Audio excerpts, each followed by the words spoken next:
Hello, amazing people. Welcome back to the channel where we may make learning SQL fun, easy, and super engaging.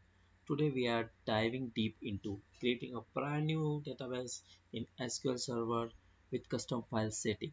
So, if you are ready to post your SQL skills and impress your boss or ace that job interview, stay tuned. Let's roll. So here today we are going to create a database called testdb with a specific file location, initial size, maximum size, and growth rate. So let's break these steps into the SQL server. So we'll check how this works. So step by step we'll execute this statement. So first statement is create database. Database name we are providing a testdb. After that, that on clause we are using, that is just a clause. Then we are providing a parameter, that is a name we are giving testdb underscore data. So testdb underscore data is the logical name of the data file, like a nickname for the SQL server. So that SQL server will track it by using this name. Next parameter is file name. So file name is we are storing in this path. The path is C drive and the SQL data is folder. So the same folder we have created here in my local system. So here you can see, so SQL data is a folder. Now this folder is empty. Okay. The next parameter we'll see, that is the size. So size is the set the initial size of the data file to 10 MB. Next parameter is max size. So max size here we are giving 100 MB.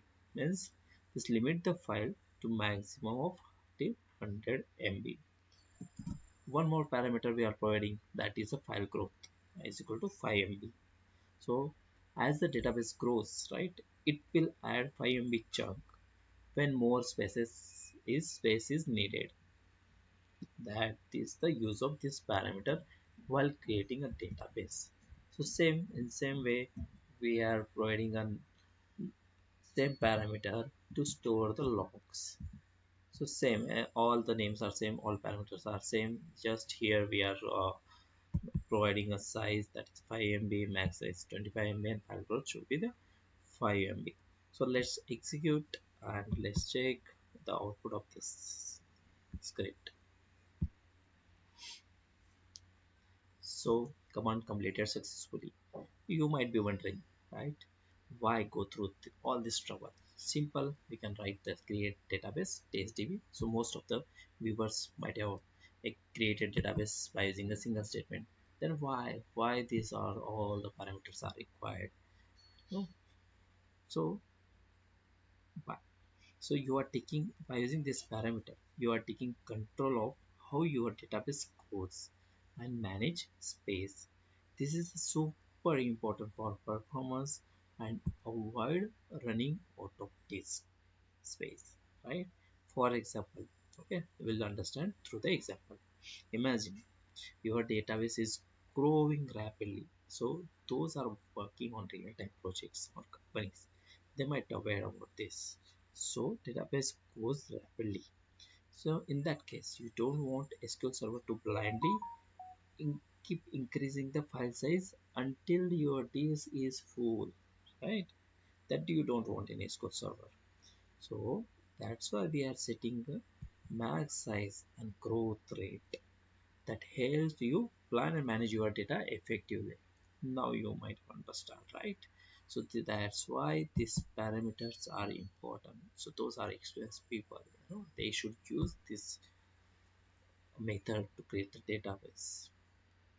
And always store all your data and log files in separate drive if you are working on production servers, right? It boosts performance and help for disaster recovery. So so that it, for creating a database with custom file in SQL Server. So here you can see that these two files has been created in this folder, right? The same after executing that SQL command. Now we'll see the next slide. Here creating database that we already saying what is .mdf file. That is a data file which files store the table views and indexes.